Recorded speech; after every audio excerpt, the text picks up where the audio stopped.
అది కడుపు నిండిపోయింది. చూడండి, తృప్తితో పెడితే, ప్రేమతో పెడితే అది కడుపు నిండిపోతుంది. లేకపోతే పంచభక్ష పరవాణాలు అక్కడ పెట్టినా వాటి జోలికి రాడు. ఆ స్వామి కూడా అహంకారంతో మేము అన్నదానం చేస్తున్నామండి, 1000 మందికి ఇస్తున్నామండి అని చెప్పేటువంటి వాళ్ళు అందులో ముందు గుర్తుపెట్టుకోవాలి.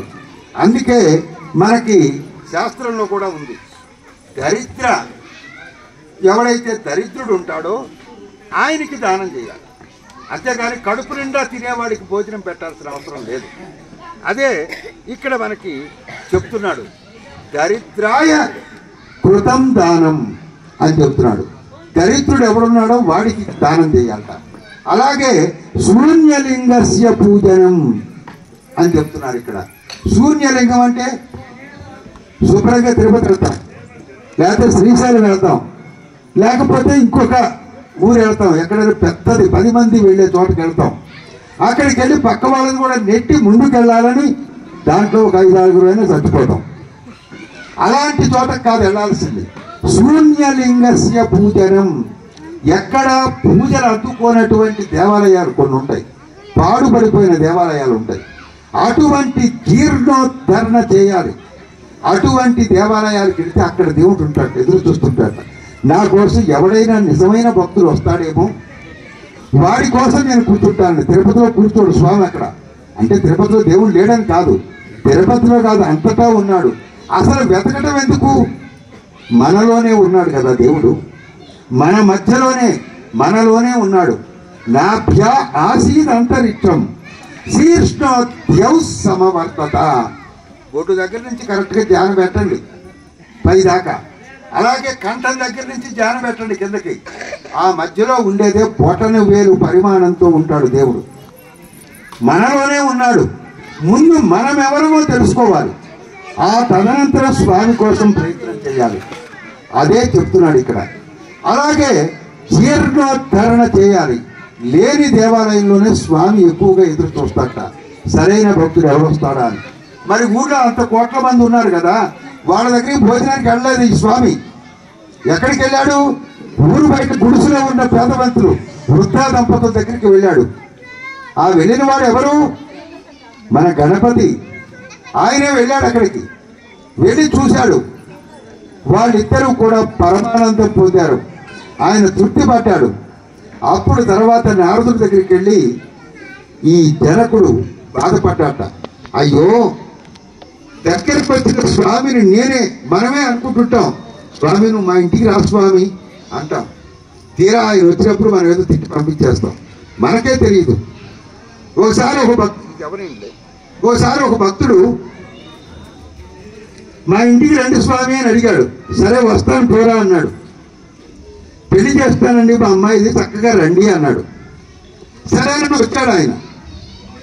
అయితే స్వామి చక్కగా శంకు చక్రం ధరించి దేవుడిలాగా వస్తే ఈయనెవడో నాటకాల రాయిలో ఉన్నాడని బయటికి పంపించేస్తాం. అందుకని స్వామి ఏం చేశాడు? ఒక దరిద్ర దామోదరులాగా వచ్చాడు అక్కడికి, ఒక పేదవాళ్ళలాగా వచ్చాడు. అదేమో కోటీశ్వరుల పెళ్లి. అక్కడికి ఈయన వెళ్తే బయటికి గెట్అవుట్ అన్నారు, బయటికి పంపించేశారు. సరే పోనీ ఈయనకేమన్నా నేనంటే దరిద్రులాగా వచ్చాను కాబట్టి భయపడి పంపించేశాడేమో అని పోనీ ఆవు రూపంలో వెళదామని మళ్ళీ ఆవు రూపంలో వెళ్ళాట అక్కడికి. చిచ్చి పశువు వచ్చిన లోపలికి తోలేయండి అన్నాడు బయటికి. ఆ కర్ర పెట్టి పైగా 2 దెబ్బలు కూడా కొట్టాడు. పైగా తర్వాత వచ్చి, అయ్యా మా స్వామి నిన్ను అంత ప్రేమతో పిలిచానే, నా ఆస్తిలో నీకు అంతా దానం ఇస్తూనే ఉన్నానే, నిన్ను రమ్మంటే పెళ్లికి వస్తానని నాకు మాట ఇచ్చావే, మరి రాలేదేమిటి అన్నాడు. ఓరి నీ దుబ్బ దగ్గర నీ దగ్గరికి వచ్చారు, నా వీపు మీద 2 దెబ్బలు కూడా పడ్డాయిరా అన్నాడు. అంటే వస్తే కూడా మనం కనిపెట్టలేని స్థితిలో స్వామి దగ్గర మనం ఉంటాం. అలా స్వామి పరీక్షలు ఎన్నో చేస్తూ ఉంటాడు. ఆ పరీక్షలను నెగ్గి మనం ముందుకు వెళితేనే ఆ స్వామిని చేరగలుగుతాం అనేది ఈ పరమార్థం మనం తెలుసుకోవాలి. ముందుగా ఎంతోమంది అంటుంటారు, ఎన్నో పూజలు చేశామండి, ఎన్నో వ్రతాలు చేశామండి, ఎన్నో తీర్థయాత్రలు చేశామండి, ఒక్క పని కావట్లేదు అంటారు. ఎందుకు అవుతుందండి? అందులో ఉన్నటువంటి ధ్యాస మన మనస్సులో స్వామి మీద ఉండదు. దేవాలయంలోకి వెళ్ళగానే అప్పుడే అన్ని ఫోన్లు అక్కడే వస్తాయి.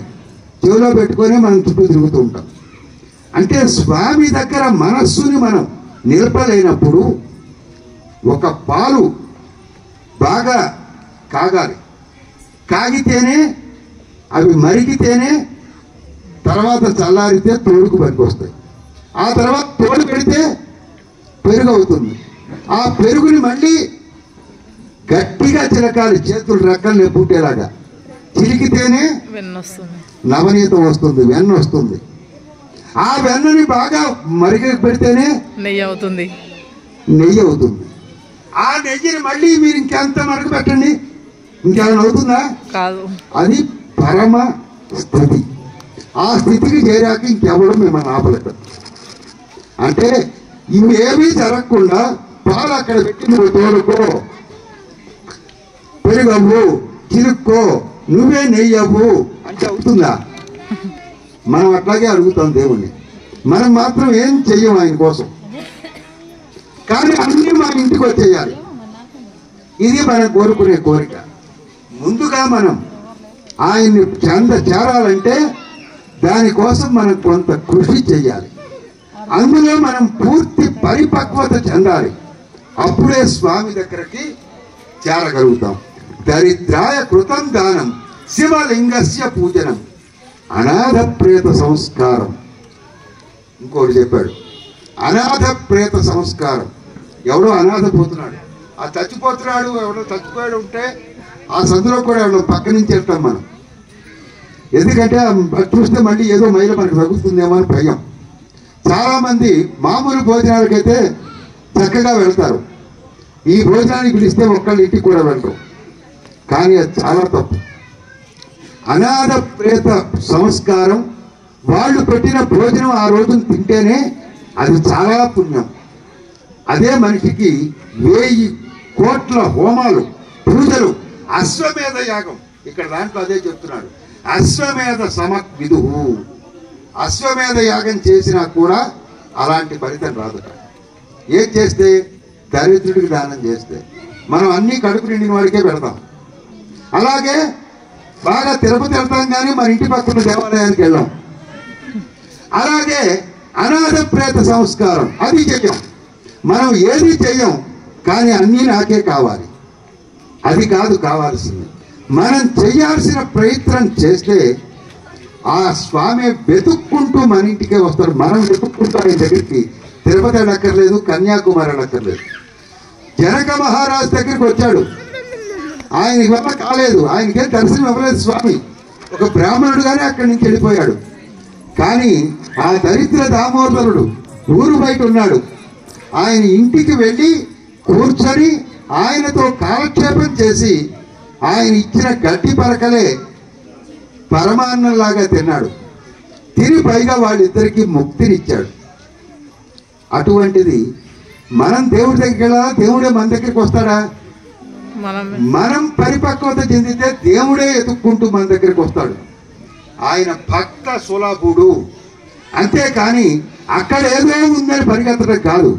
ముందు ఇక్కడ మనం ఏం చేస్తున్నాం అనేది ఆలోచిస్తే ఈ వినాయకుని యొక్క లీలలు, ఈ వినాయకుని యొక్క విజయాలు ఇంత అని చెప్పడానికి వీలు లేనంతది. అంతేకాదు ఆయన చేసేటువంటి ప్రతి పని అలాగే ఉంటుంది. మనం అర్థం చేసుకోలేకపోతున్నాం. చూడండి, బయట దాన్ని ఏమంటారు, ఒక పరమ నికృష్టుడు అనమాట ఒక అతను, గజ దొంగ. ఆ గజ దొంగ పరమ కిరాతకాలు. అవసరమైతే ఉంగరం మీ దగ్గర ఉందనుకోండి, అది కొట్టేయడానికి ఏలే నరికేస్తాడు. నువ్వు వెళ్ళావు కనుక ఏదైనా చిన్న పొట్టిది ఒక గొలుసు ఉందనుకోండి, ఆ పీక కట్ చేస్తాడు. ప్రాణం కూడా ఆలోచిస్తున్నటువంటి కిరాతకుడు అతను. అలాంటి వాడు ఒకరోజు తెలియకుండా ఆ గోకర్ణం అక్కడికి వెళ్ళాడు. అక్కడ ఉన్నటువంటి ఆ నదిలో స్నానం చేశాడు. స్నానం చేసి అక్కడ ఉన్నటువంటి ఒక ఆయన దగ్గరికి వెళ్ళాడు. అది కూడా తెలిసి స్నానం చేయలేదు, శుభ్రం మరీ ఒళ్ళంతా ఇదిగా ఉంది ఎండ దెబ్బకని చేశాడు. అక్కడ ఉన్నాడు ఒక పెద్ద మహర్షి. ఆయన తలుచుకుంటే ఏదైనా చేయగలడు, ముద్దుకాలుడు అనేటువంటి మహర్షి. ఆయన తపస్సు చేసుకుంటాడు. ఇక్కడికి ఆకలేస్తోంది, టైంకి తిండి పెట్టేవాడు లేడు అక్కడ. ఎలా నీ దగ్గర ఏమన్నా ఉందా? ఆయన మహాముని కళ్ళు మూసుకొని తపస్సు చేసుకుంటాడు. ఆయన దగ్గరికి వెళ్ళి ఎరా